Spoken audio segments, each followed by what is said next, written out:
Greetings, everyone, and another very warm welcome to yet another edition of Marketing the Invisible. My name is Tom Poland, beaming out to you from little Castaways Beach in Queensland, Australia. Joined today by Ari Galper. Ari, g'day, very warm welcome, sir. Where are you hanging out? Sydney, Australia today and for the last 20 years. For the last 20 years, and before that, you flew over the ditch, and where did you come from? Originally from San Diego, California, a West Coast guy. I met my wife on a dating site pre-swiping, and she swooped me over here. Oh, it's a real old-fashioned meeting way. You didn't have to swipe. You just met on a dating site, right? That's right. Fabulous. And I hear it's worked out pretty darn well for you. So for those of you who don't know Ari, you're probably living in a cave because he's a bit of a legend in the sales and marketing world. And before I had a modicum of success, I always aspired to be someone like Ari, someone who spoke with authority, could seem to be magnetically attracting new clients. And to me, it was always a bit of a mystery, but it's not actually magic. There is a science behind it, and Ari's broken that down. He's widely regarded as the world's #1 authority on trust-based selling. So not the manipulative style of 7 ways to close a sale, and if you don't do that, then you have to pay another $10,000 after midnight. Not that sort of selling, but trust-based selling. And he walks the talk. I've been to conferences with Ari. I've attended his workshops, his meetings, and he's been personally very generous and helpful to me when I really needed it. So Ari, I'm eternally grateful for your support and your wisdom as well. In addition to helping me out, he's appeared in CEO magazine, Forbes magazine, Inc. magazine, you name it, Sky News, the Australian Financial Review, which is a very prestigious organization. So pleasure to have you here, Ari. Our title today is How to Double Your Sales with Trust-Based Selling. And our time starts now, sir. Question number 1 is, Ari, who is your ideal client? Ideal client is someone who basically is what I call a low volume, high price point, high margin model. Usually an advisor, an entrepreneur, someone who has a large transaction, long sales cycle, but trust is the core component for them to make the sale actually happen. And you give us a couple of specific examples of all the industry types. We're talking, for example, consultants? Consultants, advisors, business owners, entrepreneurs who have a longer sales cycle, patients, clients for life, that kind of customer. Right. And might they have multiple decision makers that they have to work with? Absolutely. There's this decision makers, which of course makes things more complicated to get a yes, but absolutely anybody who really is in a high trust sale environment, but they hate the idea of selling. Right. Perfect. Which is most of those people. Very good. So 6 minutes left. Question number 2. Tell us about the problem that you solve. Well, the core problem that we solve is to help people learn how to stop chasing the deal, stop closing the deal, and stop chasing what I call ghosts.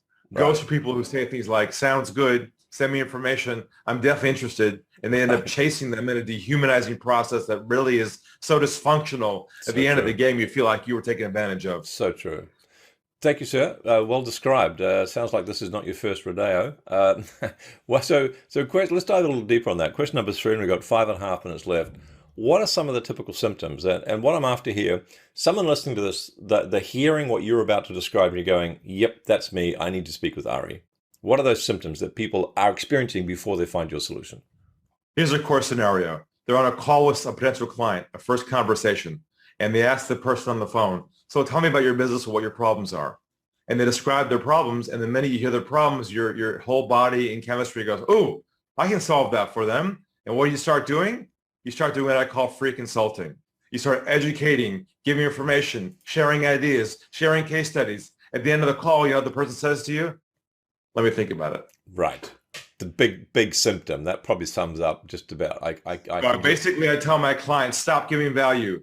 Instead, provide clarity on their problem. Clarity on their problem, and okay, cool. Thank you. So that's clearly one of the mistakes that people that make. So that leads us to question 4 quite nicely. 4.5 minutes left.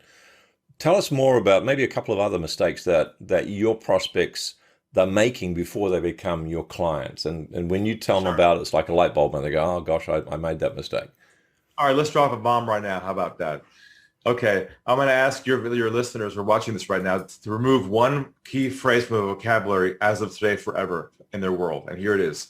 never again use the phrase follow-up ever again in your business life. What's the only industry in the world that uses for follow-up? Sales. Hi, I'm calling to follow up. And now it puts you in the wrong perception. Yeah. So never use follow-up. Touching base was a classic one now. Oh, yeah, it's checking in. These are all 1980s sales languaging. Instead, say this. I'm giving you a call to see if you have any feedback on our previous conversation, any feedback on our previous meeting. Feedback's going away from the sale, not towards the sale. And that takes the momentum out and builds trust. Perfect. Thank you, sir. Question 5, 3 minutes left. One valuable free action that someone listening to this can take that's probably not going to solve the whole problem, but it might take them a step in the right direction. Sure. Let's do a scenario right now. Let me give somebody a really good idea. So let's say in our first call with somebody, first sales conversation, the call is going well, they're qualified, looks like it could be a good fit. Towards the end of the call, it comes to a close. Normally, we're taught to say things like, hey, how about we move forward? Let's have a cup of coffee. Let's move to the next. Let's do a demo. Let's go forward.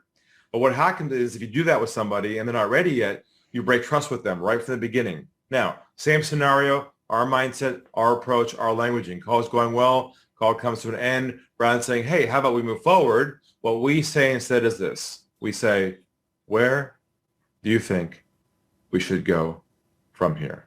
Nice. Beautiful. And you taught me that many years ago, and I've used it, and it's magic. And that shifts the whole power to them. And usually they're in a state of shock. They can't believe somebody who actually would have the humanity to actually ask them what they want to do. You know what comes out of that? They say things like, well, I've got one more question. Or what? All of a sudden what comes out is the truth at the beginning of your process versus the end, wondering what happened once they left the building. And sometimes they go, I think I'd like to move ahead. Exactly. And it's like, that's the... And I started using that phrase, and I was the one who was shocked. I was going, oh, really? Oh, okay. That's the magic when they say to you, let's move this thing forward. You're like, oh my God, I didn't try and stop it. And it's such a gentle question to ask, and it empowers them, and it asks them to make a decision, which there's so much magic in that one phrase. So thank you, sir. We got 75 seconds left. One valuable free resource we could direct people to that's going to help them even more. What a landing page or something we can give stuff away. Sure. As long as you're open-minded and you're willing to let go of the past, then come forward. There's a free intro course you can take at www.unlockthegame.com. Right on the homepage. If you want to go direct, go to unlockthegame.com/webinar. But watch the recording. If it resonates with you, don't be afraid to reach out to us and have a dialogue with us, and watch what it's like to have a chat with us without being sold. It's a crazy experience, but you're going to love it. Yes. You might just learn something. All right. So thank you, sir. 40 seconds left. Question number 7, the last question. What's the one question I should have asked you but didn't? What has driven me on this mission for 20 years to help people get out of this dysfunctional situation? And what has driven you in the last 20 years to help people get out of this dysfunctional situation? And what's my role? What's my role model as well? A quick story. My son, Toby, when he was born, we were told that he had Down syndrome. Well, I realized what a gift I had on my hands when I had this beautiful boy. I wrote a book about him called Lessons from Toby. Because if you know someone who has Down syndrome, they're beautiful, they're transparent, they're honest, they're so pure in their agenda. If we can be like Toby, we'll be super successful in selling because it's all about trust and not the sale. Beautiful. Thanks, Ari.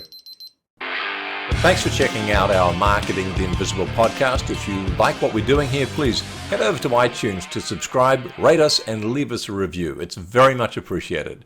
And if you want to generate 5 fresh leads in just 5 hours, then check out www.5hourchallenge.com.